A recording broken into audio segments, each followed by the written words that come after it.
Bloody hell.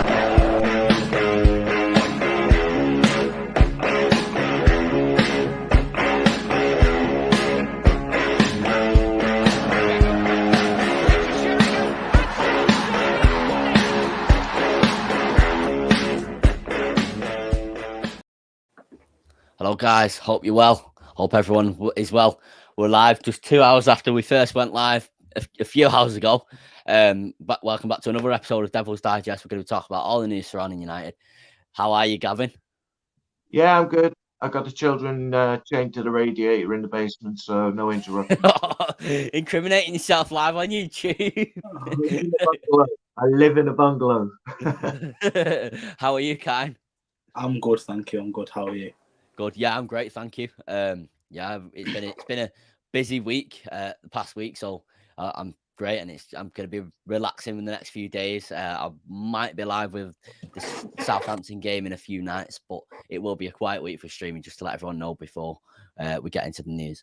So the news that we're going to be talking about and the topics: manager news, Elanga, Ranić quotes on Elanga, the youth such as Charlie McNeil, Hannibal, etc. Luke Shaw, transfer news, top four, Ranić quotes of Atletico and Watford game, review of Atletico, review of Watford, and preview of Derby. Now let me just turn that TV back on. It's just turned off by itself. Right, so I'll get started with the first of the manager news. Real Madrid are poised to join Manchester United in their pursuit of Mauricio Pochettino. Mauricio Pochettino looks like he is leaving PSG, and it also looks like two clubs are interested in him, Real Madrid and Man United. Now, I'll read out the next few things, the next few quotes. United Muppeteers have said, "We've heard that PSG have tactically allowed Pochettino to speak with other clubs, and preliminary discussions have already occurred with Manchester United. They have a replacement in mind. As of yet, United have not asked nor been granted permission to speak with Ten Hag at Ajax." Now, for me, obviously, the season doesn't end for another few months. I think this is a very good decision to make, to start speaking to Pochettino and then maybe start speaking to Erik Ten Hag in a few months. I think this is a good decision on United's part, personally. What do you think, Gavin? I think it's a great decision that they start talking now. It's usually around about this time that they start putting the feelers out for players for the summer. So getting the manager, putting out the feelers for both managers to see where they are, how they feel. It's a good thing, so that when they do get them in the summer, they can just come straight in and hit the ground running. Completely agree. It does show a level of disconnect with the fans when not all, but I'd say the majority of the fans are sort of leaning towards Ten Hag, but the club are leaning more towards Poch. So it still shows that level of disconnect between the club's board and us as fans. But I do see the benefits of having Poch. I just think that Ten Hag has got a more upward trajectory than he has. I definitely agree with that. What's your thoughts on the two things read out there, Kyne? I think it's good that we're doing it now, earlier than later. But I think no one seems to have reportedly shown interest in Ten Hag. And if then we show that we're kind of aiming for Poch, another club can come in and take Ten Hag. So ideally, we need to speak to him as soon as possible, and then we can just leave Poch to go to Madrid and then take Ten Hag. I think that's the right thing to do.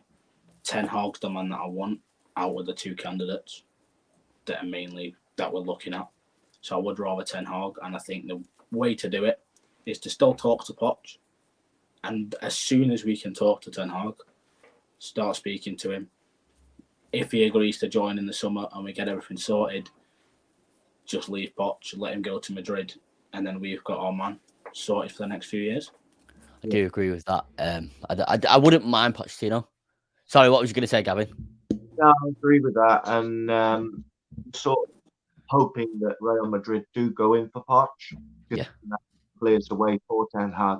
And I don't think that we're hearing as much about him, Ten Hag, because we already know that whatever happens, he's leaving at the end of this season.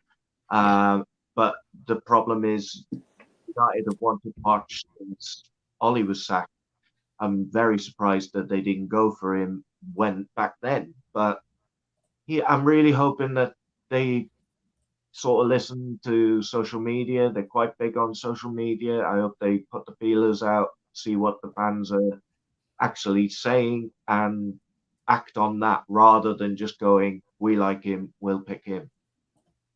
I do agree with that. Bilal says first, Ian says second. Thank you for tuning in, guys. Apparently, we've took an L there, Kyne. CR7 fan says huge risk on Ten Hag there. Now, is there a risk, or do we get someone that's clearly tactically proven they can win games, tactically shown they've got a way of playing football, instead of going for someone who was at Spurs for several years, never won a trophy? Yeah, he took them far, got second, third, whatever. It's not a trophy. He got them a runners-up medal, still not a trophy. And it was really just plain luck getting to that final. They shouldn't have beat City. It was a handball from Llorente. I'd say that it's a bigger risk to go with Poch because he's not a proven winner. Yes, he's got Premier League experience, but if we were going to get him, we should have got him when he left Spurs. Not. I wouldn't say that Ten Hag is a proven winner. What I would say is his attitude is definitely a winner's attitude, and this is something I was speaking about yesterday, or even today. I was speaking about, I think, with Spurs, and I feel it's similar with United. Obviously, everyone knows I like to be positive about United, but I feel United's sort of the actual club, inside the club, and the people at the very top, obviously the owners, etc., etc. There's no winner's mentality from top all the way right down to the bottom of where the players. And I feel like it's exactly the same with Spurs. Obviously, we're not speaking about Spurs, but that's where the conversation came in today. Now, I think Ten Hag would implement that winner's mentality into the team and drill that winner's mentality into the team. Obviously, we've got Cristiano Ronaldo in the squad. We've got Rafael Varane in the squad. We've even got Phil Jones, who's a Premier League winner, in the squad. But I think he would definitely implement it more than Poch. So I don't think it would be as much as a risk as Pochettino. Although, obviously, I wouldn't actually mind Pochettino. I would just prefer Ten Hag. I understand about the proven winner, that neither of them are, but that's what we're dealing with. Is there's not like there's a candidate like Jose who's proven that he's gone out there and won it. Obviously, we did have him. He didn't really get backed. He still won trophies. But, you know, we've got to take the best of what we've got, and I think Ten Hag's the right option. I do agree with that. Ian says, knowing Man United, they'll bring both managers in. I thought you'd be really singing for Poch because there was a report earlier in the week that if Poch comes, he'll go for Kane. And I know. Now, I would love that. I would love that. I've just been speaking to someone about that over the past few hours, but I'm not sure. I would love United to sign Kyne and Rice, but Ten Hag has signed. Look at what this Ten Hag has built two different squads at Ajax and got to a Champions League semi-final and got who knows where he's going in the Champions League this season. I know they just drew with Benfica, but I reckon they'll still go through. Yeah. Now, to build two different squads and still do well, he's barely been beaten this season. He's just been beaten a few days ago, but he's barely been beaten. Now, I don't think Pochettino could do that. Although I would love to get Harry Kane and Rice. I feel like there's more positives with Ten Hag. But yeah, I would love Kane. Yeah, Ian says, knowing Man United, they'll bring both managers in. I want Ten Hag, don't get me wrong, but neither Poch or Ten Hag are perfect. Both have their concerns. I do agree with that. Do you both agree with that? Yeah. I don't think any manager's perfect. No. Everyone's got their Pep Guardiola. Unless it's Sir Alex Ferguson.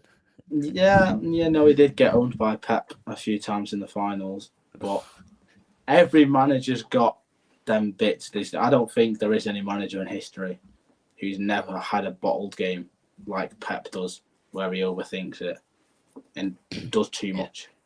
If you put Pep as manager of Stoke, would he still be the same manager that he's been everywhere else? No, I don't think so. Everywhere he's been given everything that he needs to play the style of football that he plays. can he still play that style of football with players who aren't of that ability? So that's where the question marks are with Pep.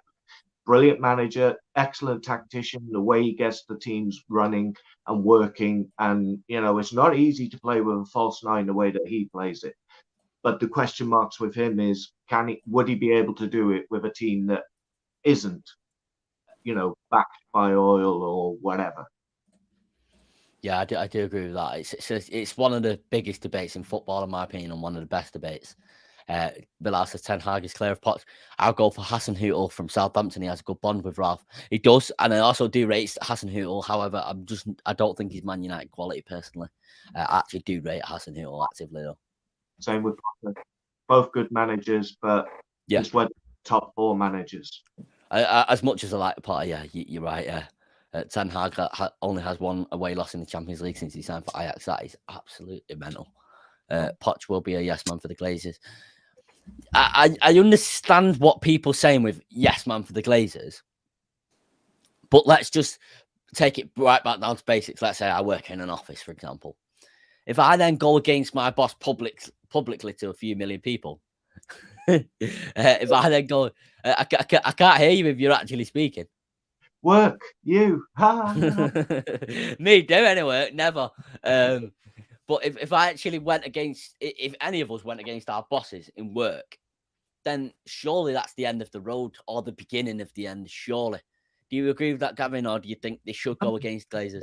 No, that's what unions were made for, is so that the bosses don't have a monopoly over the workers. Workers should still have rights. They should still have a say, even though they're only employees. I never understood Ollie being a Glazer sort of sympathizer in the sense that all of that stuff over in ESL, I get that he can't go and say exactly what he thinks, but a lot of the other teams and managers who, like Tuchel with Chelsea, they were really blunt with the way that they spoke about how the owners. I feel like Solskjaer did Solskjaer did come out. I'm not sure if you've seen this. He did come out and say he had no idea. The Glazers basically did it behind his back. I totally agree with that. I do agree with that. But when everybody was up in arms about it, he was saying how nice they were. And it's like, okay, fair enough. You've probably been around. He's probably speaking to him behind the closed doors, though. He's probably been around there for a meal. I know, is it Gary Lineker as well? He's been around there for a meal. I'm not saying. I wouldn't say, I don't. Solskjaer started the Glazer out movement in 2005. I definitely don't think he's for the Glazers. You have to respect your bosses by every sense of the word, especially in United. But there is a way that you can have an opinion with whilst being respectful. There is a way that you can disagree whilst being respectful. There's having your trousers pulled down and literally being blind, acting like you're blind to everything, whether it's transfers, whatever. I mean, it's so refreshing to hear Ralph going, well, I wanted a midfielder, but they didn't give me one. Well, I wanted Jesse gone, but they didn't let him. It's refreshing because it's like, wow, I'm not used to that. Yeah, definitely. The Glazers probably aren't used to it. Do you think he'll be a yes man, and do you think this thing's wrong with that kind? I think the issue is you kind of can't publicly go against them properly. Yeah. Which is what you said, where, as I said on the other streams, is if Ten Hag comes in and says that he wants, say, David, Anthony, and Tchouameni, or I don't know how to say his name. It's a bit weird. Tchouameni. Yeah, Tchouameni is, he could say he wants them 3.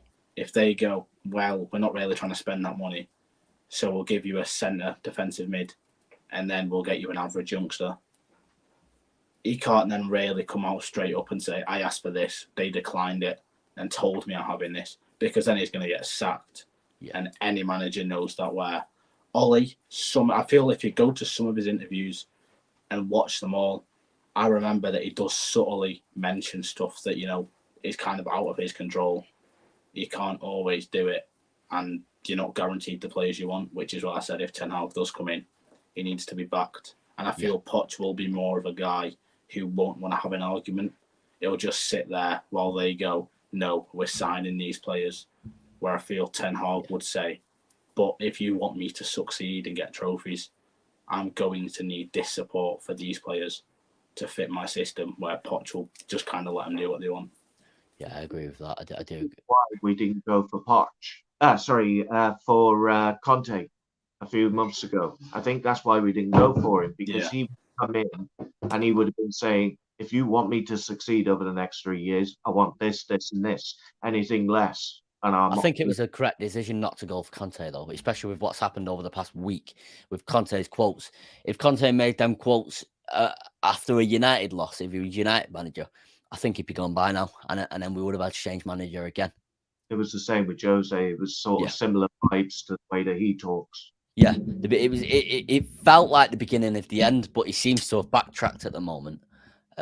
He looked like a gone man from Tottenham after that Burnley game. Pineapple says, hello, mate.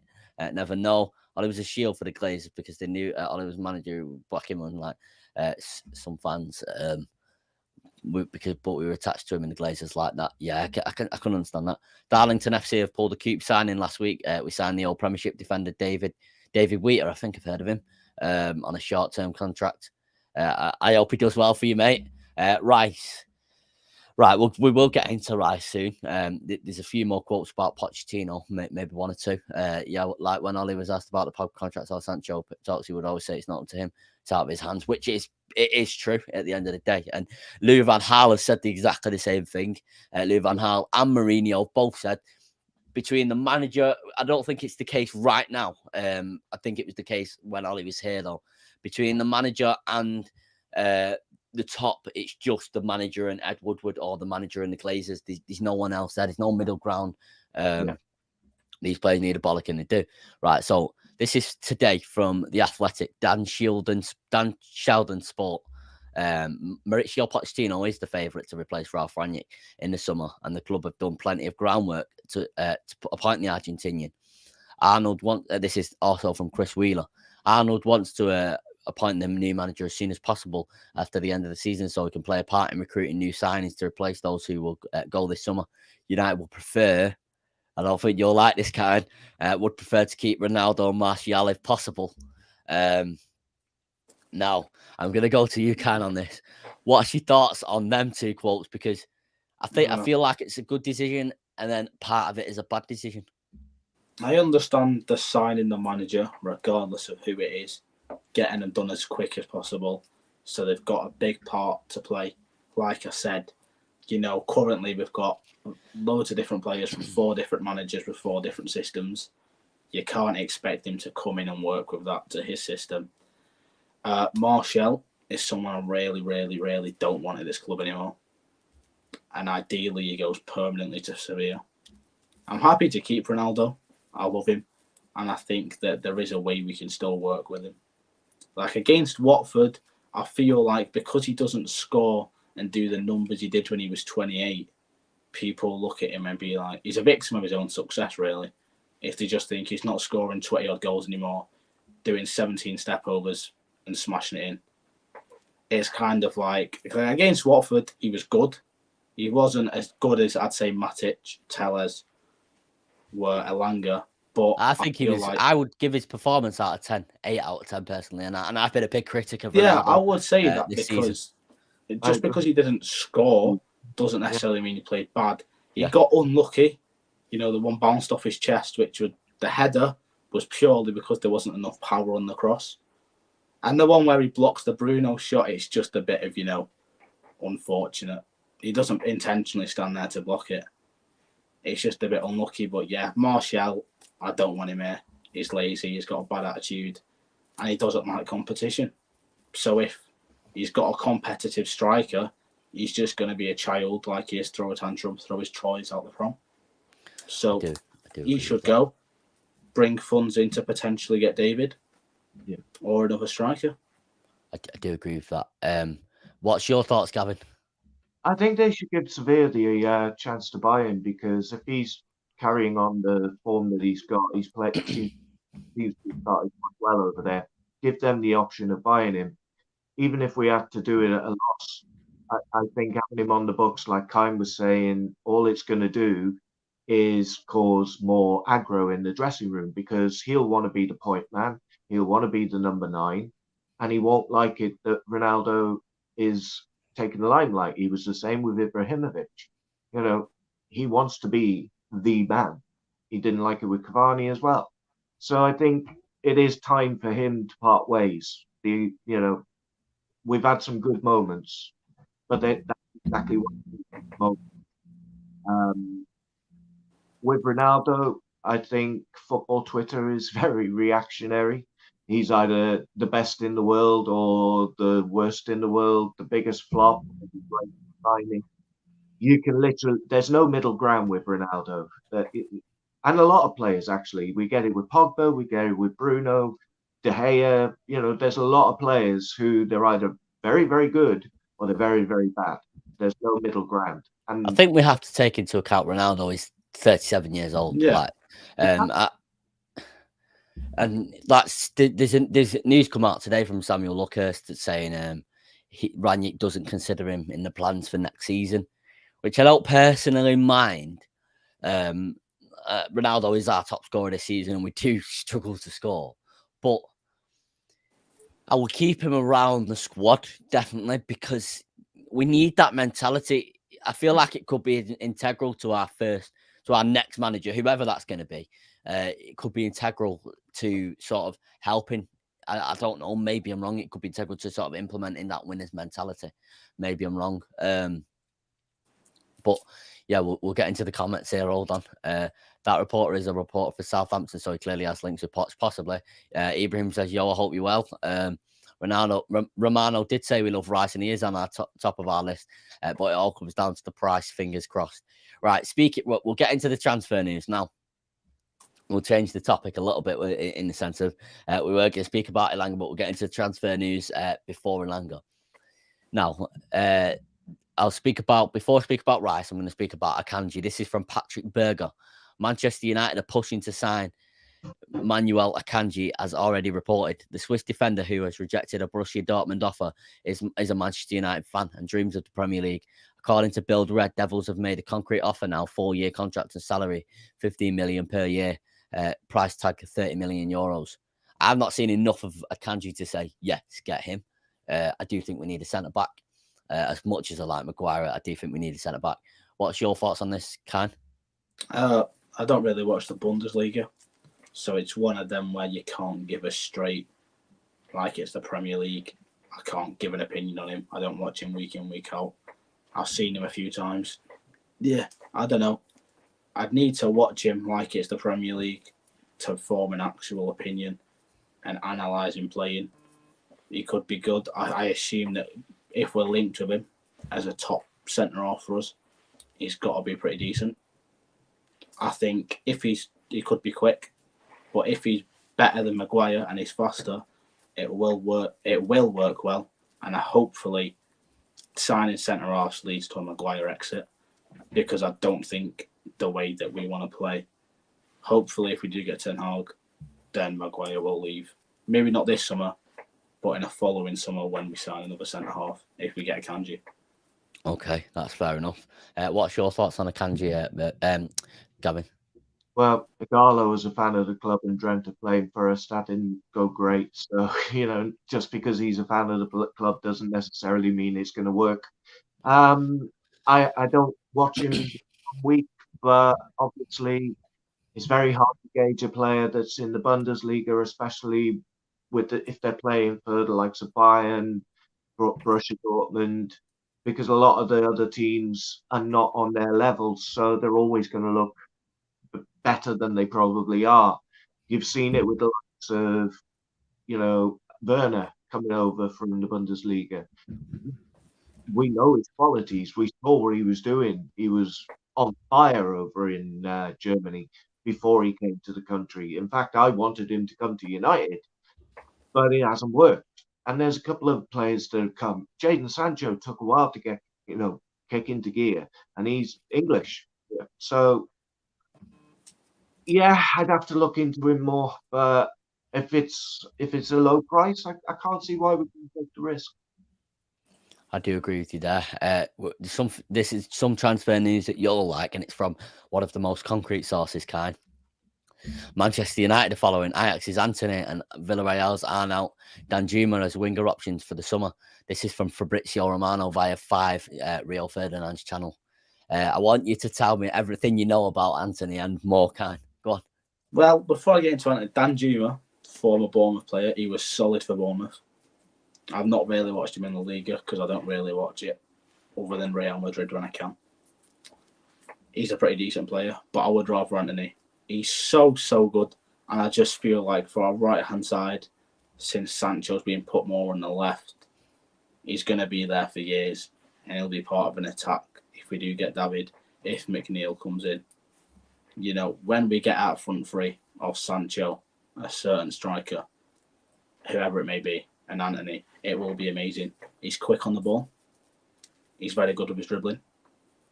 He's got amazing skills. If you watch some of his compilations for Ajax, he has got a bit of tackers. You know, something you like to see. Sancho, as you see, uses it very well and is really good. I feel Anthony will implement it into his game, and that's going to work amazing for us. He's a very good finisher, but I don't want people to then slate him if he comes in and has a bad first year, because it does take players time to settle in. Bruno, I feel like, was one in a few players who comes in and just hits the ground running, because not a lot of players do that unless you're quite talented or special like Bruno is. So I think if he does come in, try not to form an opinion in his first year unless he does just hit the ground running. And he's one of the star boys alongside Elanga. What have you heard about Anthony specifically, Gavin? Not a lot, but we do need somebody on that right-hand side. Obviously, I would have preferred Sancho on the right, but he's doing so well on the left. I don't really want to sort of stop the form that he's in. If Anthony has similar traits to the likes of Sancho, then that's very exciting. I mean, we want a winger that isn't just about cutting inside and shooting. And as much as I love Rashford, he's a forward playing on the wing rather than a winger. Don't get me wrong, Rashford as striker hasn't really worked, but he does want to cut inside and beat his man. He can cross the ball, but he doesn't do it enough. I think we need on both flanks that can do that, but they can also get a ball in, like Telles, for instance, whip a ball in, get Ronaldo on the end of it. Even if Ronaldo is not the number 9 next year, where he stays at the club, I mean, we've seen what he's done with Elanga, with just Jadon Sancho. He seems to be influencing their game. He can do that for a lot of the other players if they allow him. So having somebody like that come into the club, I'd be all for it. I'd be all for that. I would too. There's some news here before we get into the Rice news, which CR7 fan is eager to do. MUFC have an idea of what kind of players they want in the summer because of Ralph Rangnick, who will move onto the board at the end of the season. Now, I've spoken about this a lot on Let's Talk Premier League with Niall, and Niall's basically said Ralph's going to be looking at these and thinking most of you lot ain't even going to be here next year or the year after. Don't dare show me any attitude. Make sure you do everything you're told, or you ain't going to be here next summer. Now, I think it will be more about incomings than outgoings during the summer. Incomings. Do you disagree with that, Gavin? I do, yeah. A lot of players are out of contract for a start. So, yes, we will be needing incomings, but are we getting incomings in just the places like right wing striker, centre back, or are we going to be replacing the likes of Pogba? Are we going to be replacing the likes of Matic? Because yes, we need a DM, but if Matic retires or goes, we need 2 because we can't just do it with 1. So I think if the likes of Lingard, okay, he's not in the team much, so if he goes, it's not desperate to replace. Pogba definitely need to replace. Matter, I think he should go into a coaching role, Matter. Yeah, I think he deserves it. I feel like he understands the club. He understands Manchester. He loves Manchester, and he's a very nice guy. So I feel like he's a nice lad to have around the club. He's another Ji-sung Park in that sense. You can see him going on to becoming an ambassador for the club. Yeah, definitely. I can agree with you there. We'll go on to Declan Rice now. The news is that Manchester United have made some groundwork and love Rice and some groundwork on signing Rice. However, it may be difficult. Now, I think Rice is worth 80 to 100 million pound. I know some people say, English tax or he's overpriced or whatever people may say.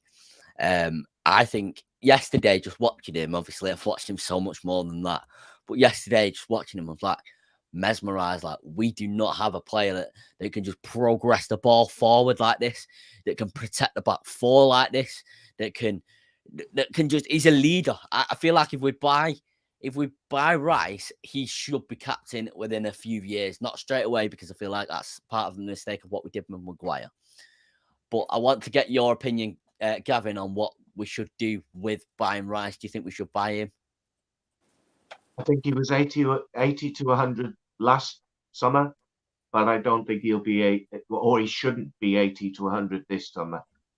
They probably will, but I think that it would be a mistake to blow that much money. Yes, don't get me wrong. You're buying quality, and yes, you're right. He's got all the traits of being a captain. I think he's captained West Ham. I think he'll be a future England captain.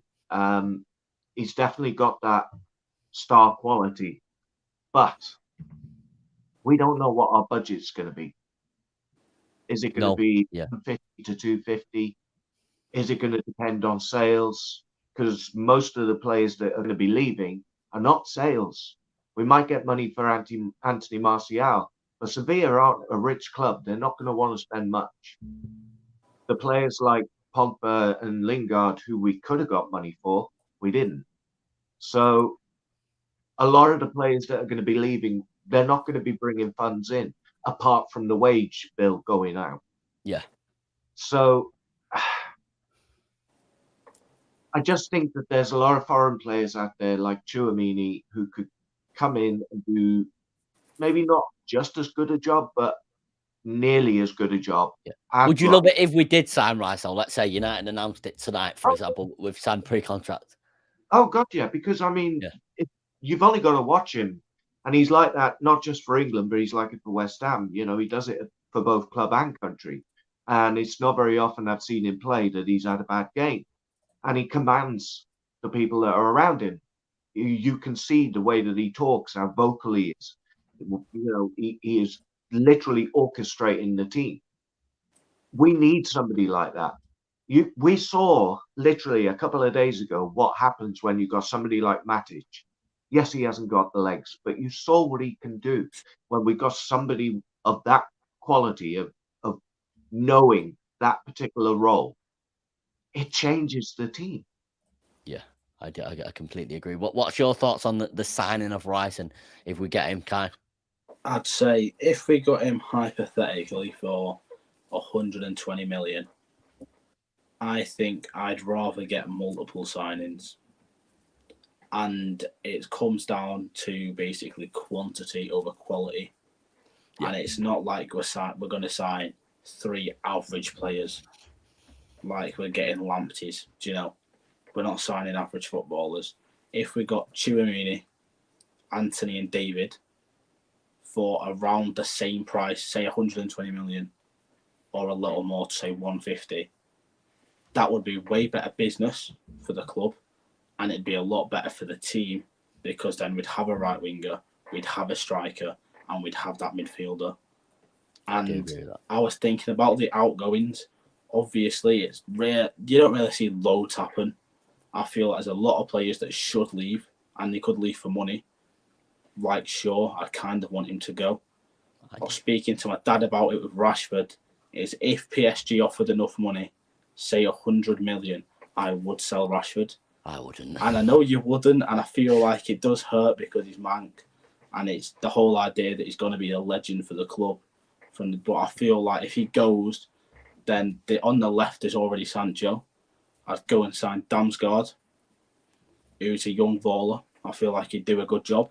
We've got Olanga on the left, as well as that backup for Sancho, who I think next season is really going to shine and get a lot more starting places. On the right, then we'd have Anthony. Sancho can also play over there. Striker, Ronaldo would still be there. I feel like it will be very rotational if we do get a striker. Ronaldo will still play if he stays, with whoever we buy also playing, but majority of the games. And then we've had a midfielder. And then ideally, loads of players go out. We also sign a centre-back. And maybe a better right-back because Ethan Laird's good, but he does have a lot of injuries already. And it shows he struggles to stay fit. So if you then go, you're going to play these 3 games in this space, and he gets injured, that can be damaging for him, depending on how bad the injury is. So I think I would take Rice if I woke up tomorrow morning and it said United have announced £80 million, Declan Rice is joining the summer. I would be happy, but and then say if we didn't get loads of players and just one more who's a striker, I feel like I'd still think we could have done better for a little more money and signed more players. I can definitely agree with you in the sense of doing business. We're talking like this about Rice. We're not even taking into account the fact that if Chelsea go, we'll have you. He's going there. Yeah, true, yeah. Hi, Hayden, by the way, he's watching. But Ronaldo's one touch. Sorry, go on. I was just going to say, I agree with that. You know, money that we're going to spend it would be so much better to get a number of players and then bring some of the youth in. I mean, Brandon Williams, he's doing really well at Norwich, so there's no reason why he can't be brought back and be an understudy at right back. I never really liked him at left back. He had one good season, but I feel he's more right-footed. So, you know, you get down to a crossing area of the pitch to the final third, and he has to cut inside because he's right-footed. So I think if we had him on the right as a right backup to right back, we've got Garner, we've got we'll go into the youth in a bit, but if Rice didn't go to Chelsea and the option came and we were there for him and he wanted to come, I wouldn't be scoffing at it. But okay, yeah, I agree with you. Ronaldo's one-touch link-up play is actually underrated a bit. Sorry, go on. Cavani's going as well. Jamie Vardy. Cavani. Oh, Cavani. I thought you said Jamie Vardy. I was going to say. Talking to Cavani, he wants out as well. Yeah, I can see him leaving. And Martial needs to go, tired of him complaining and everything when he doesn't prove anything. I can agree with that. I'd sell them both. I'd sell them both if I had a choice between. That's just my choice, but both different positions. To be honest, I honestly wouldn't mind if Ronaldo to leave. He's 37, coming up to 38, like in a year or however, whenever his birthday is. I wouldn't mind if he left. He's not like irreplaceable, is he? He's Cristiano Ronaldo, but currently the version of Cristiano Ronaldo is not irreplaceable. United are going to try for both midfielder and number 9. Shout out to Ibrahim and his journalism. I mean, maybe 7, Cristiano Ronaldo. He's just turned 37. But he's not your average 37-year-old. He's got the body of like a 28-year-old. Yeah, for sure. Yeah. I don't think he's done just yet. I think he's going through a dip in form, as a lot of players do.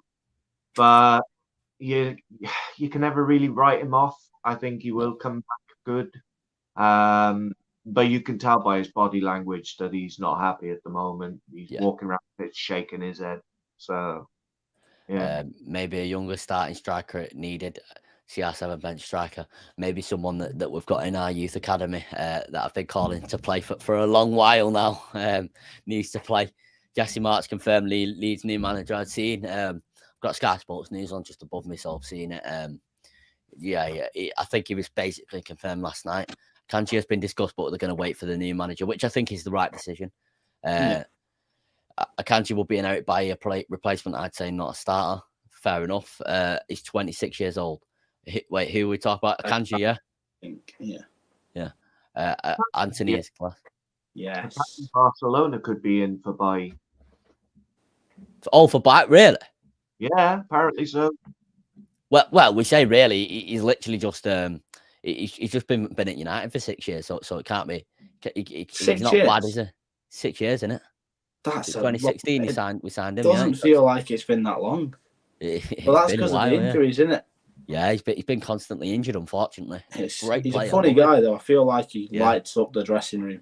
That video when he kicked Ibrahimovic in the ass. Jokes. He kicked him, he turns around. That's what it's about. Like, that's what you want to see your team doing. Like we won a trophy that season as well, but that's what you want to see your team doing, being happy and things like that, but also playing well as well, which Outby had an amazing season that season with Smalling, I think, didn't he?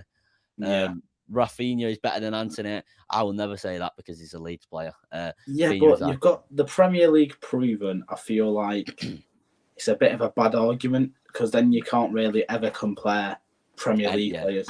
So Messi's never Premier League proven.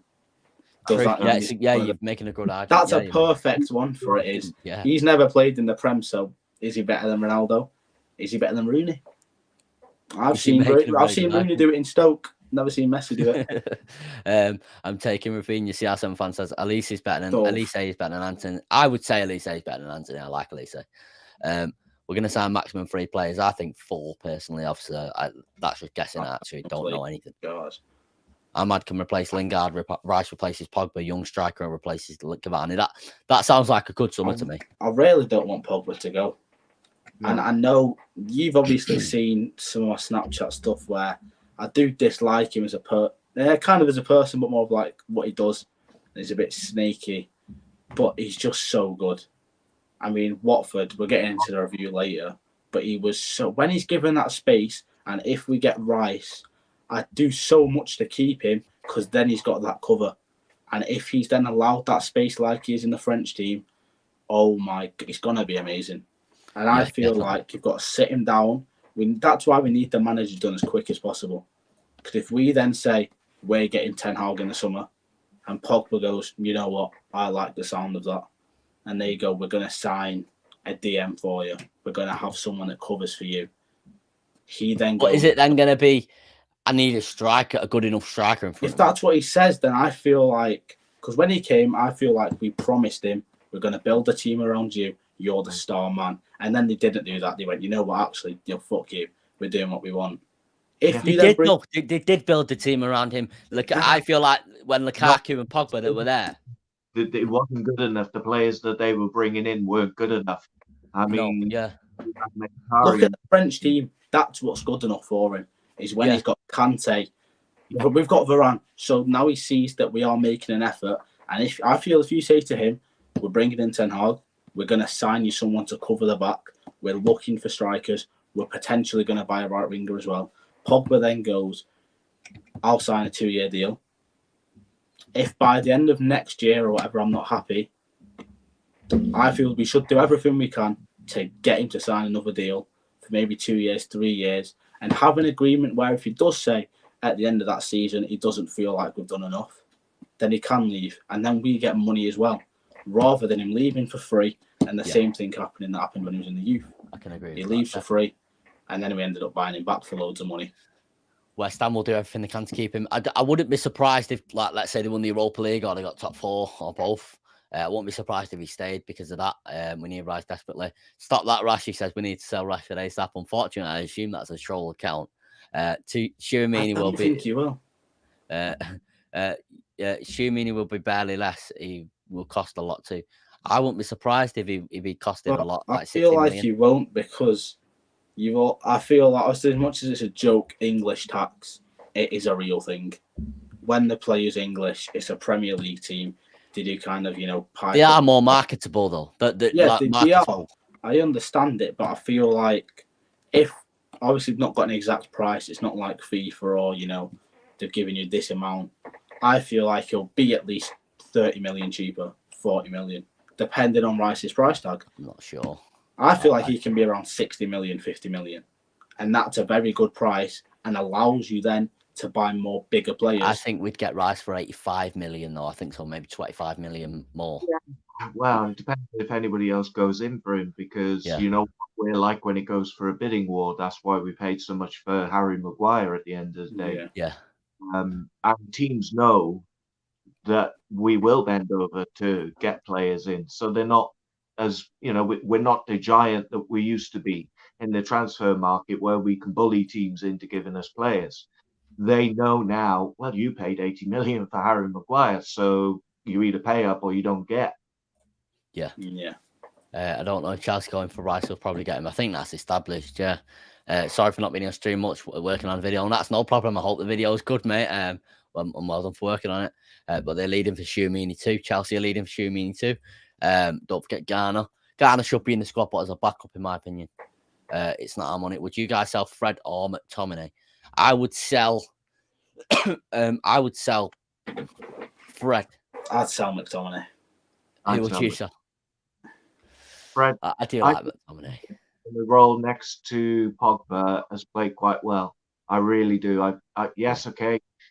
He's not got the greatest first touch, and his passing could be a bit. But the way that he is so tenacious in that midfield, and the way he mops up, I think that he's got a little bit more presence than McTominay, because McTominay, he's all right when he's further forward, but if he has to be back, so if he goes forward and McTominay has to stay back, when we didn't have anybody else to play that role, we didn't exactly have control of that midfield. Very true, yeah. It's all up to Pogba. It's out of United's hands. Bruno could deliver with Dross. Why couldn't Pogba? That's a very good point. They are just different people and different players at the end of the day. Armani says just got home. Oh yeah, Armani. Hope you had a good day, mate. There you go, Armani. He's got an Mbappe shirt there. Kamara available for free. I didn't know that. But that would be a great sign. The thing is, I feel like when there was that whole, saga, in the January of, Kamara and Zakaria, I feel like the issue was the reason we didn't sign them, and then, there was shit club, you're not signing anybody. It's because of the manager. Yeah. It's if you sign him, it's only 7 million or whatever at the time for Zakaria. It's still 7 million that could have been used towards someone else. If then the manager comes in and goes, you don't really fit my system, you've then wasted money. And we know they're not big fans of wasting money, other than Maguire. Yeah. So if they're not English, they don't want to waste money. You've took a W there, but then you've took an L for getting a Trent Alexander-Arnold. It's an England shirt. It's England, though. It's England. So we're going to move on to Anthony Elanga, and you guys are going to be surprised at what I'm going to say, Anthony Elanga. But I've got a lot to read out. Anthony Elanga is Manchester United's 5th youngest Champions League goal scorer after Wayne Rooney, the lad who we won't talk about, David Beckham, and our greatest ever centre back, Phil Jones. It's mad that. Now I'm going to get into Elanga's quotes, and I think this lad's going to be something special. That's all I'm going to say right now. Anthony Elanga. I think that this was my first touch in the Champions League as well. I've dreamt of moments like this. I told you at Brentford how cool and calm I am. It's only the first half. The first half is done now, and the second half is at Old Trafford in a couple of weeks. So we have to be ready for that. Anthony Elanga is Manchester United's youngest ever goal scorer in the knockout stages of the Champions League, 19 years and 302 days. We'll get into Ranić's quotes on Elanga in a minute. Anthony Elanga, a player who, if you'd have asked me a month ago, just before that Brentford game, I would have said, I'm not too convinced on Elanga yet. I don't think he's all that, and I would say Ahmad's better than him. Now, I love him. I love the lad, but I think he's going to be one special winger. Unfortunately for Rashford, and I love Rashford, he should be starting over Rashford at the moment. Although he's been great when coming off the bench, Elanga. I want to get your opinion, Gavin, on Elanga. Rhythm is a dancer, Anthony Elanga. I love it. I keep forgetting about Ahmad. We've still got a quality player in him to come back. I keep forgetting Ahmad as well. Yeah, Anthony Elanga, he should be starting. I still think we need to be patient with him. I don't think we should run away with it ourselves, because at the end of the day, he needs to grow and learn. I think he's got some great people around him. And even though Rashford isn't performing right now, he can still learn a lot from Rashford. Yeah. Um, Cristiano Ronaldo has been sort of looking after him, giving him advice. And he's got that winning mentality. He's got that. You can see that he's hungry, and Definitely. to have that composure and to come out and say, I did my homework on Donnarumma. He leaves space. As well, yeah. What I mean, that's dedication. You want that kind of thing in a youngster, that I'm going to do whatever I can to be the world beater. And if it means that, whether it's studying penalties, bad habits of defenders, like for instance, a lot of attackers go for Harry Maguire because of the way that he's been playing just lately, rather than going through Varane. This is what the best players do. They study the game. They see what the weaknesses are, and they exploit it. And for him to be doing that at the age he's doing in the Champions League, when we were desperate for a goal, that's ice cold. I mean, fair play to I the love lad. him. Oh, right. Before I ask you, Kyne, that goal, I probably gave my next door neighbours a heart attack. Like, when I say my head was gone during this game, I mean, I was like, sell the whole squad, liquidate the club. Just, like I was ready to walk away from football. My head was boiling. My head was red hot. And at that moment, I tweeted, and you both know, in different group chats, I was going all out on Anthony Elanga, like all out. Like, I love this lad so much. What did you say? Sorry. Instant hero. Definitely, yeah, definitely instant hero, automatic hero. I'm gonna get your opinion, Kyne, before I go on to Ranick's quotes on Elanga. What's your thoughts? Fortunately for my neighbours, I did actually miss like 80 minutes of the Atletico game. I had a long day, and I turned the game on my telly, and it just technical difficulties, to say the least. Fell asleep. Woke up, and then I seen Elanga scored, and I was very happy. I seen he scored, and I thought, if I'd have seen it happen, I would have gone mental. I obviously watched the highlights. Amazing. The way that he took the ball and just put it in the back of the net was outstanding. And then there's videos, all you can hear is United fans chanting his name, and being 19, UCL, scoring a crucial goal for the tie, and then hearing the biggest club in the world with the best fans chant your name must be amazing. And I feel that's what also gives him some motivation. But, I mean, oh my God, he is an absolute star boy. I love him. I'm waiting. Yeah. The second they announce his new number, because he's not going to stay, unless he stays 36 and they announce it. If he comes down to a smaller number next season, I'm getting his shirt instantly. Right? He's just that. He's that guy.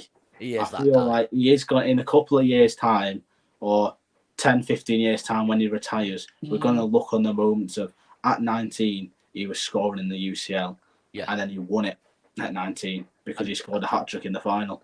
What I'm about to say may put a lot of pressure on Elanga.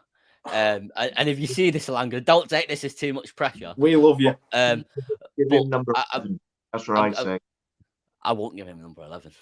Yeah. Following the footsteps of Giggs. Hearing Rhythm is a Dancer being sung around the stadium and in bars and in clubs and all around the place. Oh, yeah. Singing it. It's just amazing. Oh, yeah, it is. Yeah, definitely. I honestly, when I was watching the match, I thought Bruno held on to the ball too long. I thought the moment to thread it through for him had passed.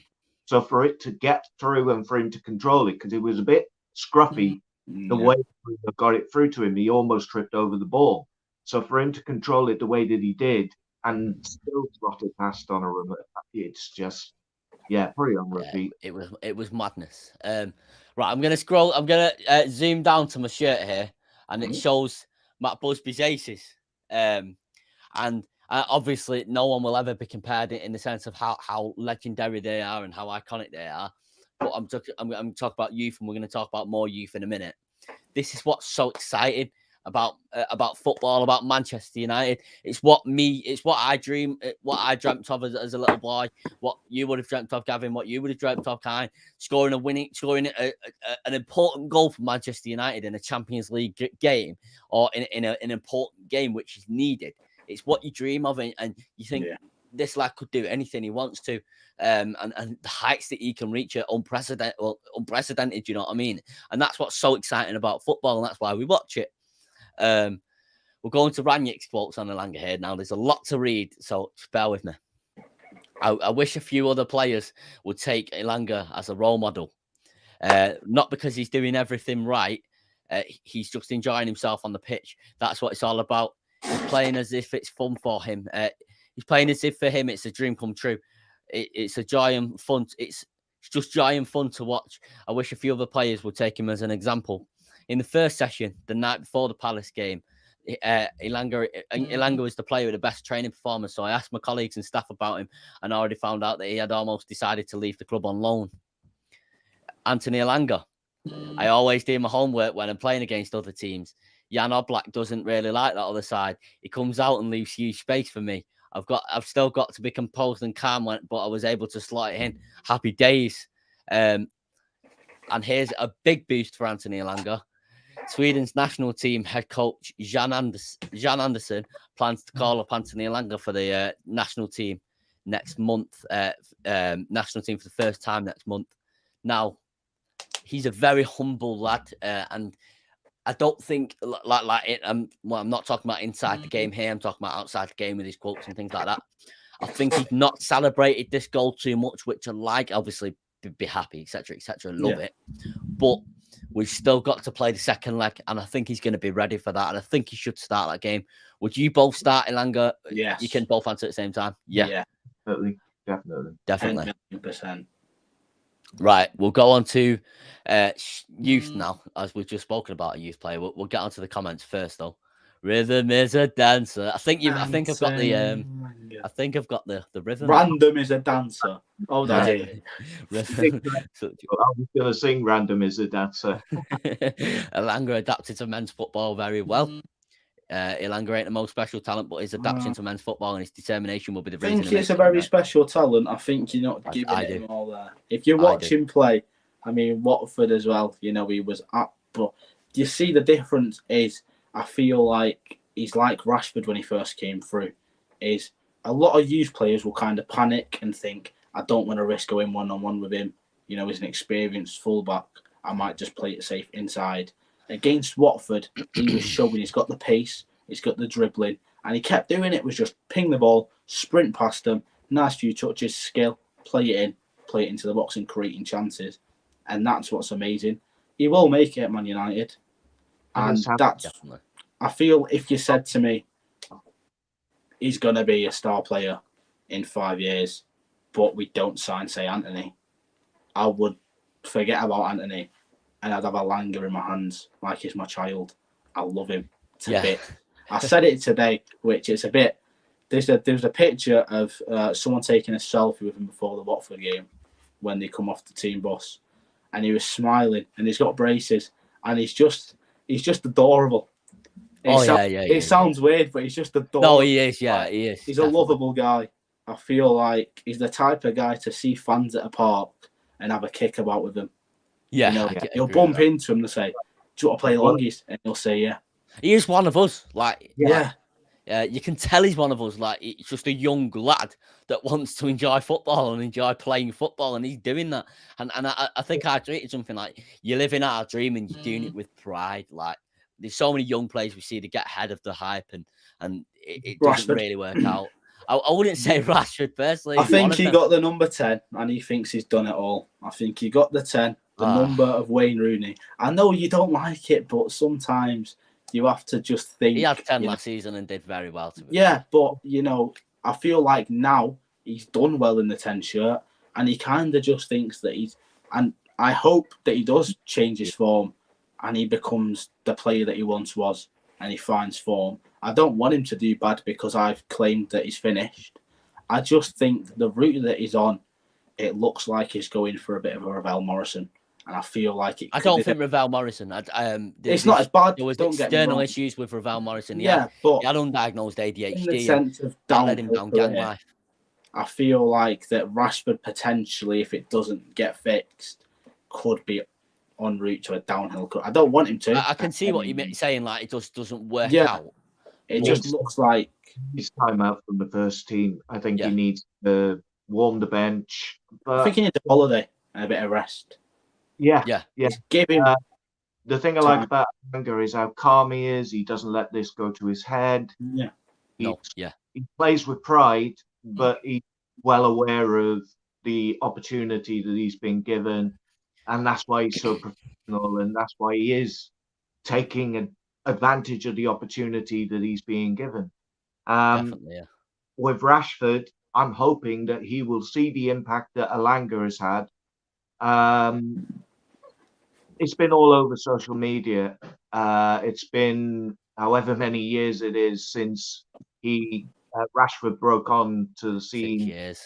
Yeah, and all the videos have been doing the rounds talking about his impact. And I'm really, really hoping that he can see what Elanga is doing with the impact he's having as well. And it gives him that fire to go, I'm not done yet. Yeah. We only I feel like only Marcus and Marcus only knows really what's going on. Yeah. And maybe Marcus doesn't even have all the answers. Sometimes you're just not performing in your work and you don't have the answers and it just isn't going right. So obviously I do tend to cut Rashford a lot more slack than others. But I feel like that's because we can all speculate as to what it is. Yeah. I mean, we're talking about the fact that it could have been his relationship status. Well, that was wrong. So we thought maybe that would be the boost. I think it's more psychological. I think that he's got a mental block with regards to his performances since he's had the injuries. Yeah, he seems to like overcomplicate things. Yeah. Make the simple pass. He did it against Atletico Madrid. Make the simple pass. Exactly. He's trying too hard. It's like he's trying to say, "No, I am the player that I was." Look, but then he's always. I feel like he's always done. Like he's done this for a while, for months now. Not always, absolutely not always. I mean, it's something my uncle gets really frustrated at when watching United, and he loves Rashford as much as me. Now, it's like it may sound like I'm joking what I'm about to say, but I'm almost like it's almost an analogy. Rashford's trying to run through a human being like they're not there. Like there's a human being there. They're not a ghost. Like I am half joking here. But don't overcomplicate it. Just make the simple pass, and that's all you need. That's sometimes all you need. It's the simple passes here and there. I think we spoke about it last week. I think you, Gavin, said you won't be able to break straight into the form he was. It's simple passes here and there, running into the box here and there. I always used to say to the kids when they were learning FIFA, they'd get the ball and they just run straight. And I'm like saying, you can't just run through the players. You've got to go around them with the passing and the movement. If there's a player in front of you, if you run straight at them, they're going to get the ball off you. And that's how I sort of taught them with FIFA. Not the same, obviously, but you see, he's got two players, and you've got Shaw overlapping, and he's trying to beat the player. And you're sort of like, what are you doing? You know, it's like, just pass. Just pass the ball. Keep the movement going. Keep it. Or he'll try like a random shot from like far out, and it's like that's something that really frustrates me. And they're not even good shots. Yeah. Most of the time, they just fly away. Simple pass. You think, why have you done that? It gives off an impression that he's run, and he's just kind of gone, fuck it, I don't want to do anything. Yeah, I can't be that sort of thing. He's taking it back to that Chelsea. Look, I can hit the ball really hard, really far out, and I can get it on target. Yeah, with the knuckleball free kick. He hasn't really done that. And yet it's almost like he's trying to, I don't know if you guys watch South Park, but it's like Member Berries, where he's trying to basically go, look, I can beat players. Look, I can shoot from this far out. Look, I can do this, that, the other. And you're sort of like, don't try too hard. Use the players around you, attack space. If there's players in front of you, lay it off. Make a run. Just try not to run into brick walls. Yeah, I completely agree with you. I do completely agree. We'll get into the comments before we speak about Luke Shaw and top four and the Ranić quotes of the games. He was overworked by Ollie. And he's still feeling the effects, but I 100% agree. He overthinks things, and he has done for at least a year. That's what things playing FIFA. Right. Luke Shaw, for me, I absolutely loved Shaw last season. He was the best left back in the world, in my opinion, last season. I loved him. And he's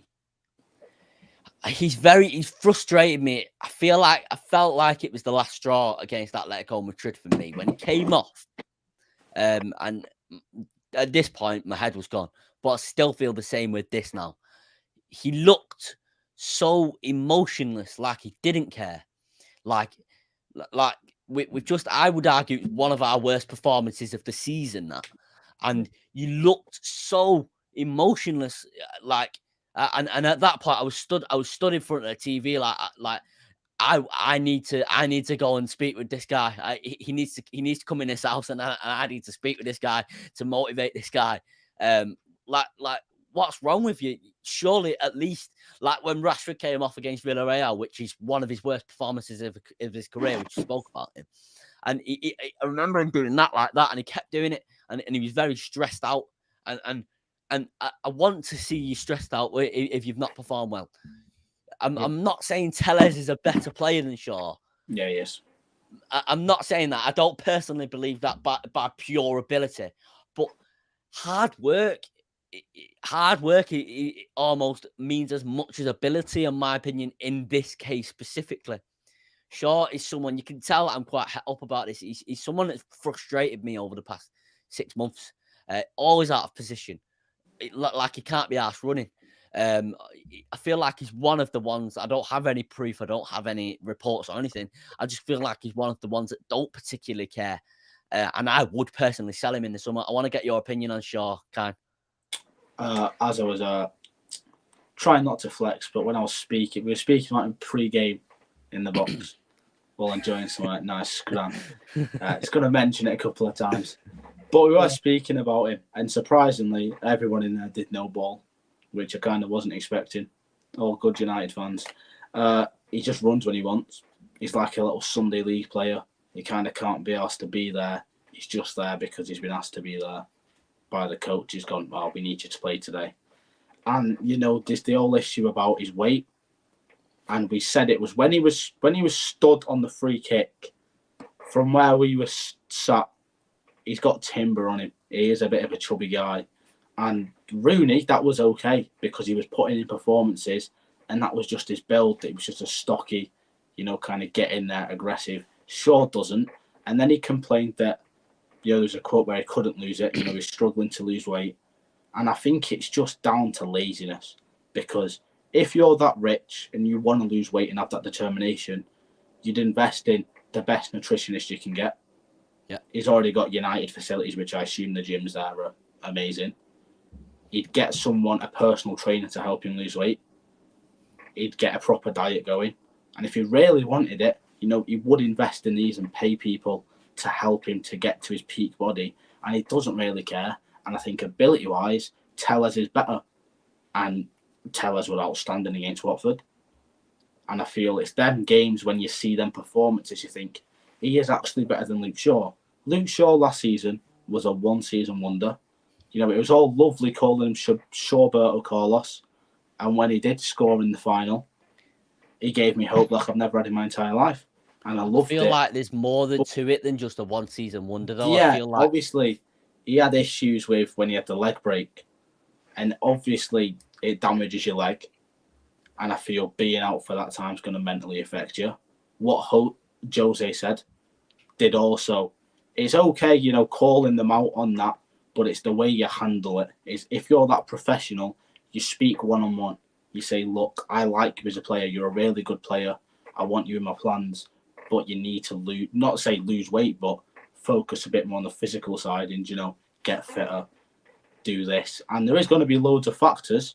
But I think if you just look at it in ability-wise, I would rather Telles start. I feel if I get to pick our starting 11, Telles starts if that's a Champions League final. I just think Telles is the better footballer. He's more determined to win, and he wants to win more than Shaw, and he will do the running, the tracking back, the overlapping, and he's a way better crosser. And trying to supply Ronaldo with crosses, you're going to want Telles instead of a fat man who doesn't really care. I do agree with that. I do agree with that, although I wouldn't exactly call him Yeah, fat. it's a bit mean, but it's... But I think I feel like it's lazy criticism to call him fat. He's been stocky for a while, and the endurance that guy has got to be running up and down that wing, back and forth, back and forth. I think we've got the same problem on the left that we've got on the right. We've got a defender on the right-hand side who's good at getting and throwing crosses in, and one that's better defensively. On the left-hand side, we've got a defender who's good at going forward and putting crosses in, and one that's good defensively. Last season, Shaw was the best left-back in the world, and I think he's a victim of the Euros, a bit like Maguire. He's not come back the same player, and for whatever reason, Rashford, Maguire, they're just off the pace. They just don't seem half the player that they were before. I don't know whether it's a mentality thing. I do think he's a bit lazy to attack the weight. He's always been up stock and build, Shaqiri, he's short. He's got a bit of a stock. He's a little bit wide, Shaqiri. That's what me and my uncle say about him. He's a little bit wide. Exactly, but it's not fat. It's just stock. And yeah, I agree with that. You've only got to look at Luke Shaw going up and down that wing for 90 minutes. He never stops running. I agree with that. Last season was defensively, he was on point, but he wasn't getting very good at getting crosses in. Well, last season he improved that, and he was then to us that complete left back. In fact, he could do left back or left centre back. So there is a player in him, and we were sort of seeing last season what we bought from Southampton. It'd been a long time coming because of the injury, but we felt as if we'd finally got the real Luke Shaw last season. Yep. What happened this season, I really don't know. I do think Telles should be starting a bit more, but I do worry about Telles defensively. He hasn't got the physical presence of Luke Shaw. He hasn't got that awareness to be in the right positions at times. I think his qualities are more left wing back than left back. Yeah, possibly. Yeah, I'm going to make an argument here, and people are going to think, "Oh, he's back again praising Solskjaer," and it's not.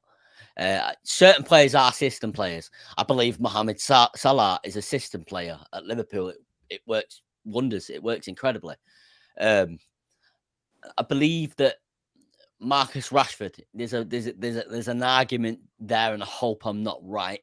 There has to be an argument there. Rashford, Shaw, Maguire, to a certain extent, McTominay, although I think he's been one of our better players this season, are system players and worked better under Ollie's system than under Ranić's system. I feel like they all performed quite consistently last season. I'm just going to give an example, a wild example, and we're playing this weekend coming up. City, Shaw, Rashford all had a good game. Martial even had a good game that game. It was one of Martial's best games in the United shirt. And but they always seem to have a good game against City. I'm wondering whether it's just, did he fit Ollie's system better? Is that what it was? Yeah, I feel like there is an argument to be had there. And I'm not saying Ollie's system was perfect or anything like that. I'm just saying certain players fit certain systems better. Well, I do agree with that because when you've got the likes of McTominay and Fred sitting in front of the defenders, you've got the pace of the forwards and the likes of Luke Shaw on one side. I do think we'd probably be a little bit better with Dalot on the other side, but playing that counter-attacking football, allowing the pressure to come on, that suits the back line because got the likes of Maguire, who's got that protection around him, but you've got the likes of then Rashford, Sancho, Alanga. You've got the likes of Shaw, who have got the pace on them that can then, on the counter attack, get up the other end of the pitch and score goals. And we've seen it so many times. I mean, I saw a real crazy statistic that City have only won against United once in the last God knows how many years. And I was at the game. Sorry? When did they beat us? I was at that game, Carabao Cup. Oh yeah, I was there. It was just before COVID, and was it 3-0 up at half time? 2-1, I think they beat us. Bernardo Silva scored. Was it? Like, I'm 'cause talking about the one at home because they moved our seats. the second leg was at their stadium, and we did make a bit of a comeback, but they ultimately won it, didn't they? Yeah, because I think we won the second leg. Yeah. Because Bruno, that was prior to Bruno signing, and I think he was at the game. I might be wrong. I think that. Yeah, I think he was. He'd already signed, but he couldn't play that game. He was sat there, and it was the first leg when we lost. I was there because Bernardo Silva scored a beautiful goal. I remember Fred. We were like getting battered, and Fred stood up for a free kick, and that was the moment I went, "We need to sell Fred." Just at the games. No, he's scoring goals at the moment. Oh yeah, he's doing well. He's doing well. Yeah, he has issues. Hey, I'm just as negative as some people when we're losing sometimes. Yeah. Yeah, I can get angry too. Put Tellez in the starting 11. Yes. I've always said that Luke Shaw's ability is generational for a fullback, but his work ethic is shit. It seems to be at the moment for sure. Jose did say now that Kyne is no longer in the chat, there's no one to spam the chat with links, etc. They're taking shots there. I'll get you banned. Jose did say he's lazy. He played Damian and Young ahead of him. Respect Shaw, apparently he took an L. Bernardo scored a beauty. Yes, right, top four. Nightbot spamming links. Shoot. I'm gonna give my opinion on top four before I ask you two quickly.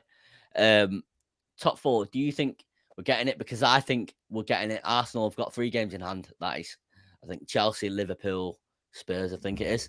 All right. I think it's something like that. I think Spurs are worse than us. I think Wolves are going to drop off just like they started 2 against West Ham.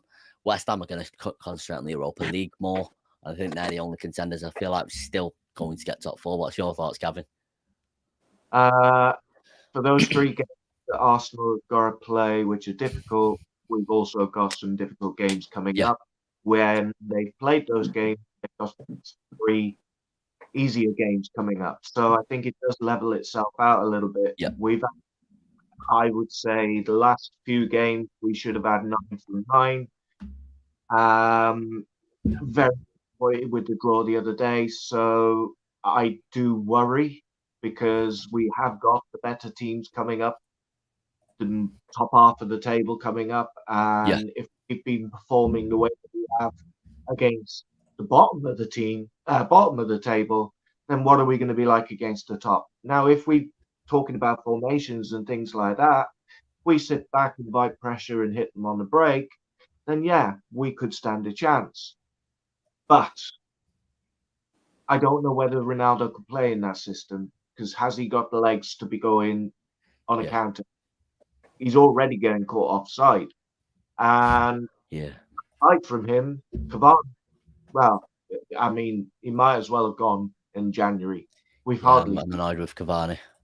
We could have really done with him the other day. Ronaldo looked out of the game. He needed to come off.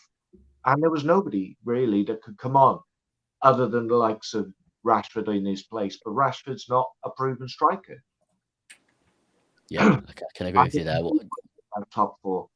Part of me is like, West Ham, they're still picking up points. Definitely. Arsenal are Arsenal, so they'll probably end up bantering themselves and we'll all be laughing at them again. Some of their fans you can have a conversation with and they really sound like goat. But then you get other fans where they're literally talking about winning the league, winning this, I winning think that. that's like some of our fans, though. I bet I'm unbearable to some of our rival fans with the positivity. Everybody's got them. I mean, you should hear people talking about Henderson and De Gea and oh no, wait, that's you, Kyne. Taking shot. But I do worry about top four. I do worry about. I am worried about it. I do think we'll get it though. What's your thoughts, Kyne? I think it's gone. There's games like Burnley where we should be beating them.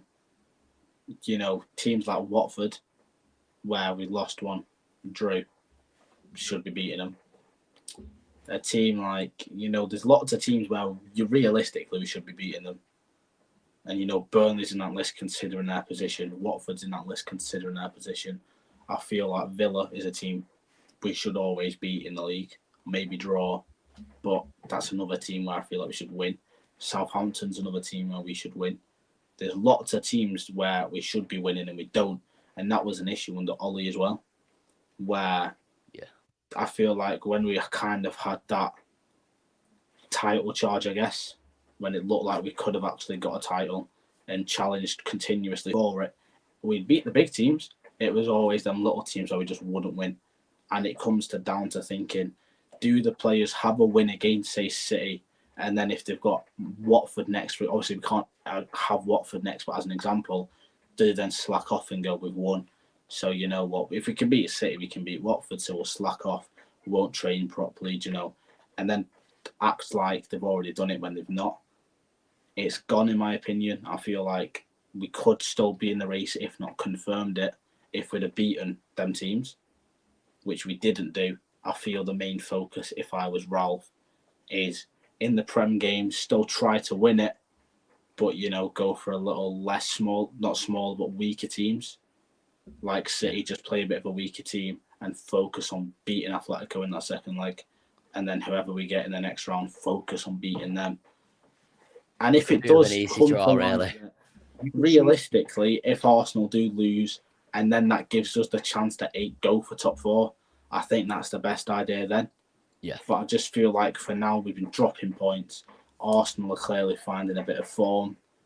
So I think it's more down to Arsenal than it is to us. Because if they don't win them games and they drop points, then that can give them motivation. But if Arsenal go on to win, the players are just going to think it's pointless, lads. It's gone. And I feel Ralph should just focus on that top four. I think they drop as many points as us, to be honest with you. Top four is gone, in my opinion, needed to be. See it in the players' faces. There's almost an acceptance that it's not going to be easy to get top four now because of the results. You see Ronaldo's body language, Rashford's body language. There's a lot of players that are sort of dejected, and there's no sort of fight in a lot of the players which you would expect to have fight. You seem to be getting more from the youngsters than you do the sort of seniors, which is it's not the way it should be. It should be the other way around. It should be the seniors inspiring the youngsters by having that winning mentality. And I worry that the mentality is not there right now with the squad. It's like they're checked out. Yeah, I can agree with you there. Don Will says, spot on, Gavin. The body language every time they miss chances is poor. I can definitely agree with that. We'll get on to the quotes of the games. We've not got many quotes. So I've got 3 quotes from the Atletico game. Then we'll go into the review, and then a review of Watford game, and then just to score predictions for the City game. So this is from the Atletico game. Ranić quotes: after the performance of the first half, it could only get better. I still cannot believe what we did in the first half. There wasn't necessary aggression against the ball. Yes, in the second half, we showed quite a few moments how we have to play in front of 75,000 at home. It will be a different game. Ranić on half time. I told them that this is just not enough. Love that. We don't need to speak about game plans or tactical tricks. It's about conviction and being present on the pitch. This is the UEFA Champions League. They needed to commit themselves and rise to the demands. Very true. And what else can we say? Like, what is your thoughts on them quotes and the game, Kyne? Obviously, I did miss out on the game, but obviously, I'm watching highlights and seeing what other people said. I feel like his quotes are correct, and I feel like that home game is going to be very, very important. And we've just got to go for it realistically. I'm going to thank you, Kyne, for posting your ticket in the group chat. It's a nice thing of you to do. A free ticket. Wait, what did I post? You sent your ticket into a group chat, didn't you? I still got a screenshot. I don't think it's. Oh, I did, yeah. Technically speaking, if I get there before you and I'm in free and got a free Atletico ticket. I was at my nana's at the time. Do you know how many people were shouting at me at once? Because I'm sorry, mate. It's so you posted it as well. It was such a bad decision. You didn't just send it into a group chat. You covered your name and just the number instead of the actual thing they scan. You don't ask for your name at the gate. They're just going to have to scan it. You go beep. Typical me, that, innit? Realistically, you're lucky I did kind of screenshot it and take the piss, because if no one else did, you could have been a bit muddied. Everyone else did. I feel like you're a bit muddied because, I mean, you got it changed, didn't you? Yeah, it's changed now, yeah. Which is good, because I feel feel like... like... our seats as well, unfortunately. Oh, well, ideally... It wasn't a result of that. They were going to move our seats anyway. Atletico fans are sat where we would have been sat, so... They just changed the away end? Yeah, they did the same with the Villarreal. They did the same with the Middlesbrough game.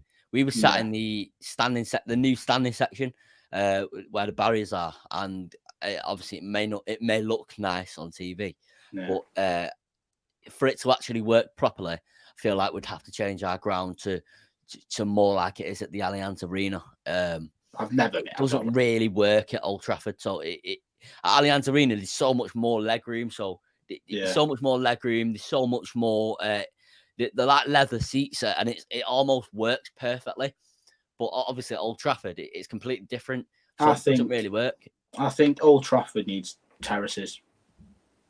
What does that mean? What do you mean by terraces? Like just like a big standing section where there's just like the wood there and is a constant standing. I'm not sure if they'd allow that because of obviously what happened with Liverpool. Yeah, but I feel like it depends on how you take it, because Salford have it, and yeah, I get it. It's a much smaller like thing, but if you genuinely get a proper architect who looks at it and you can eliminate risks and make it secure, it would. I feel it would make the atmosphere a lot better.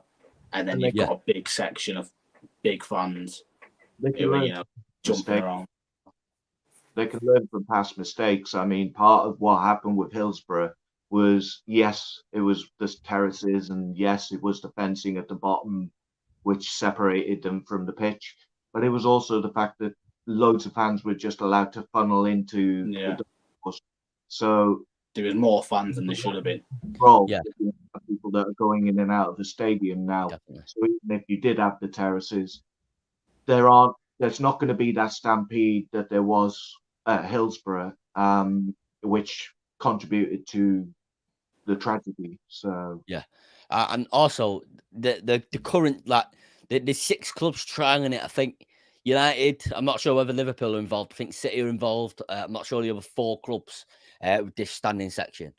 Liverpool, the United and the other clubs have worked closely with the Liverpool Supporters Trust or something like that, and worked closely with the club and had permission off the club, which obviously you've got football rivalry, but this is a completely different thing, and we should be working together on this to better football.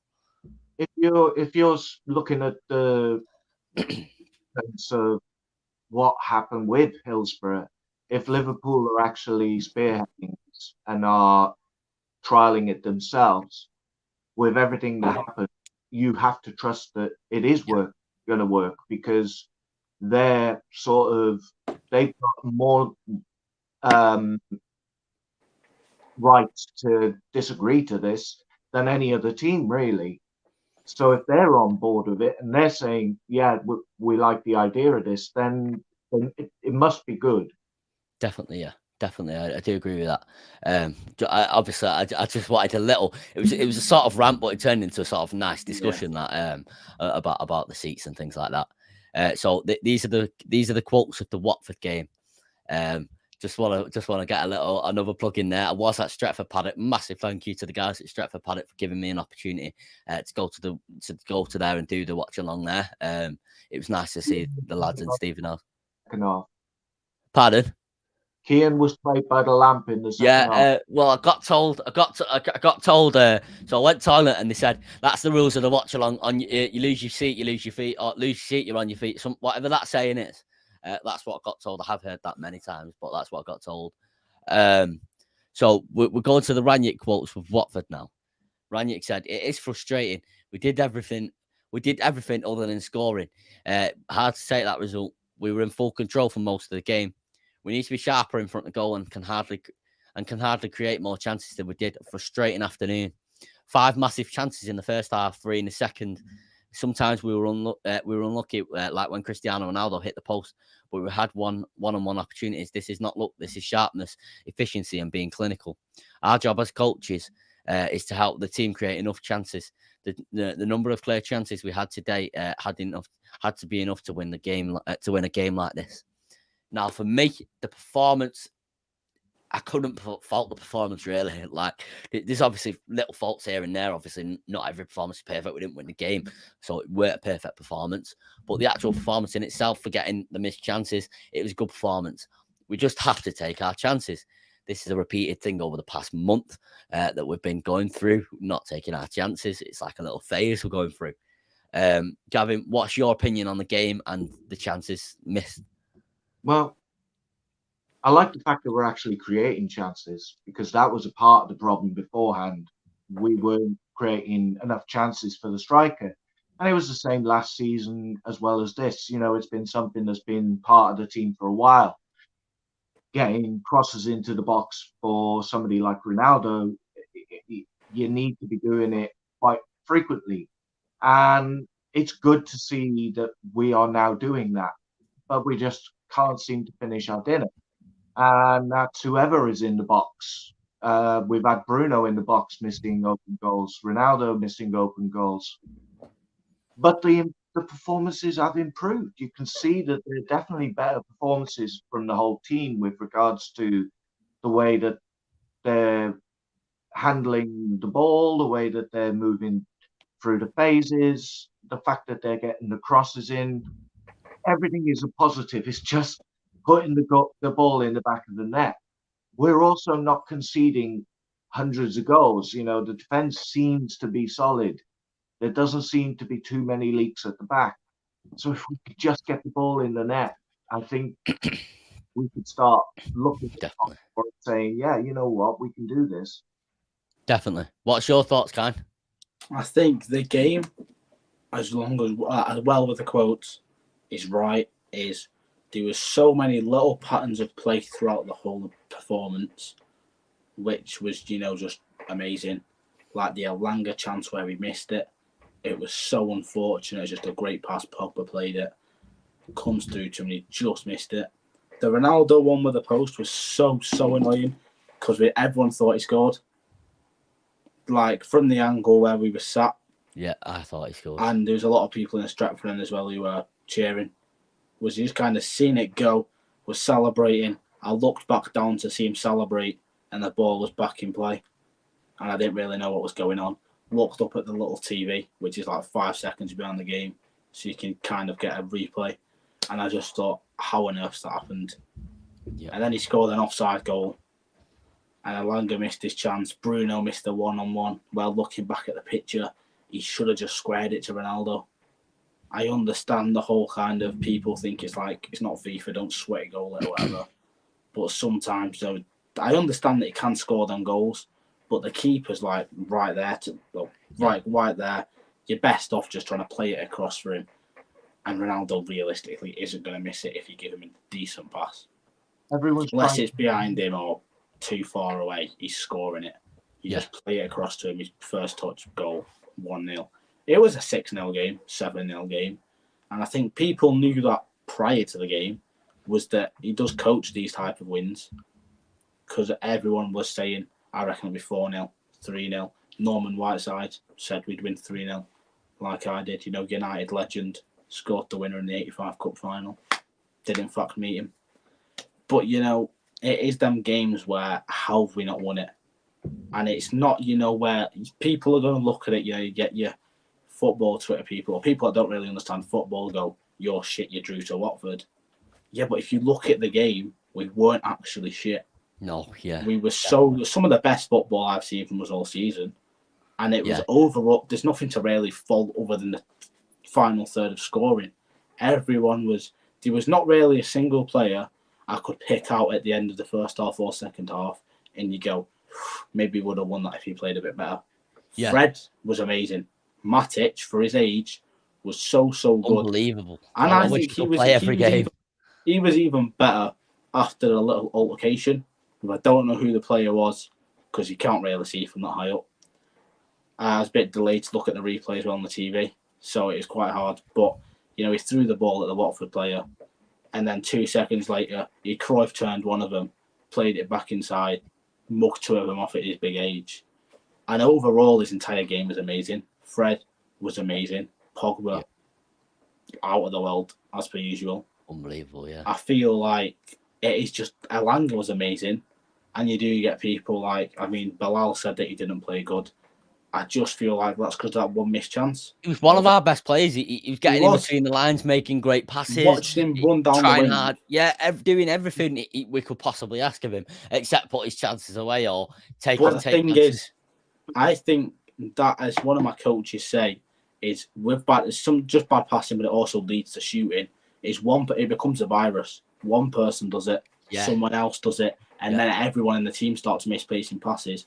And it's just saying, in a game, just remember the basics of if you start passing, it gets sloppy, everyone else does it. If one person, though, just goes, remember, just simple, one person gets it, someone else.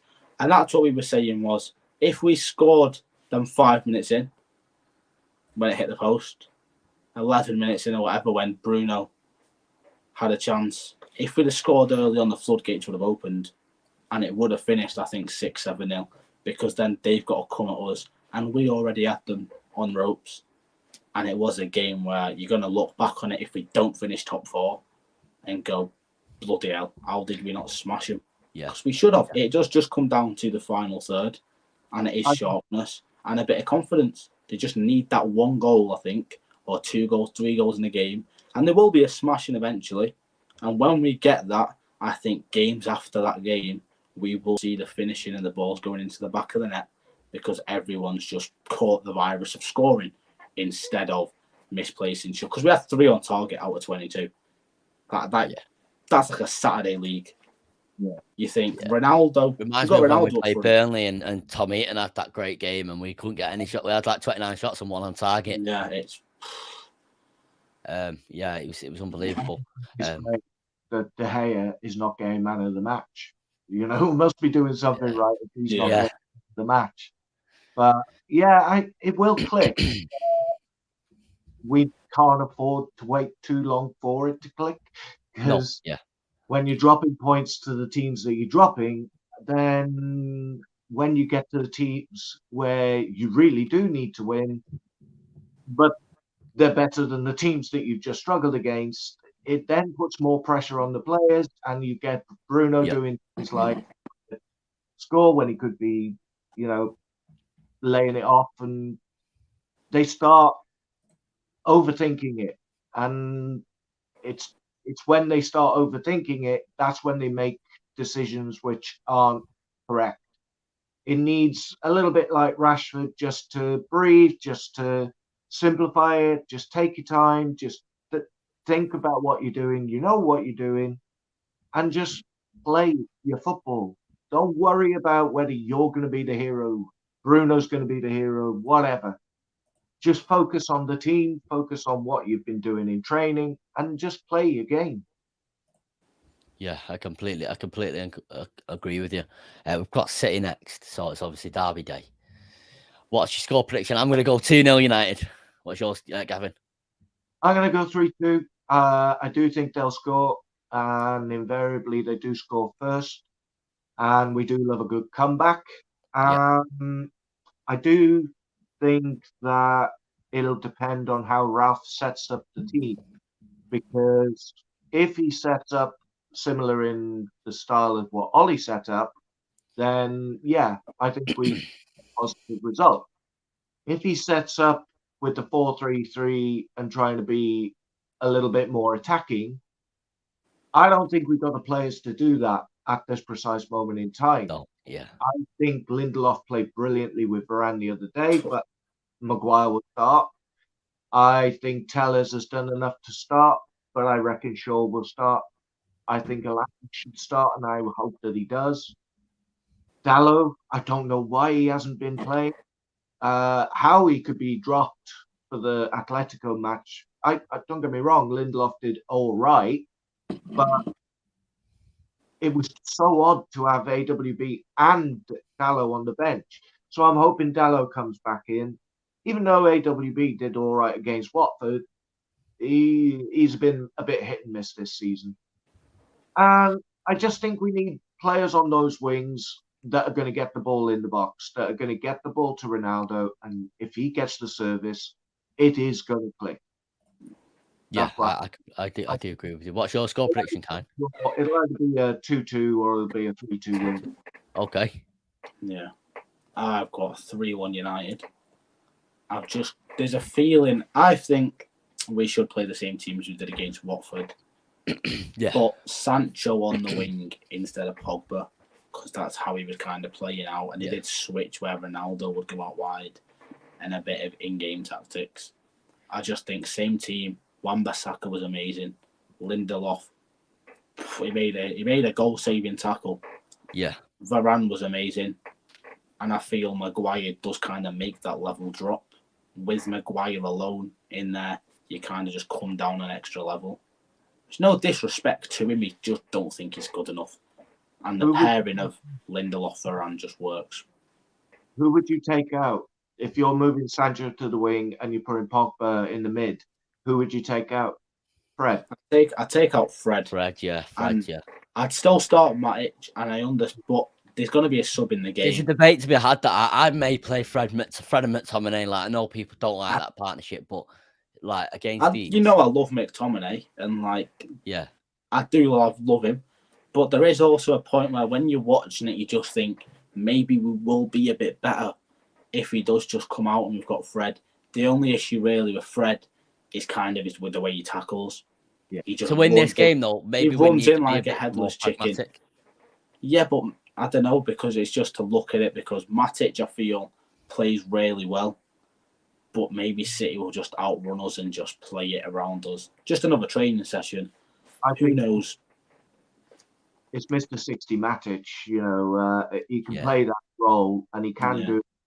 I do think that if you play Matic, you need a Fred. I don't think that you can play Pogba in the mid, because Matic is good as a DM up against somebody like Watford.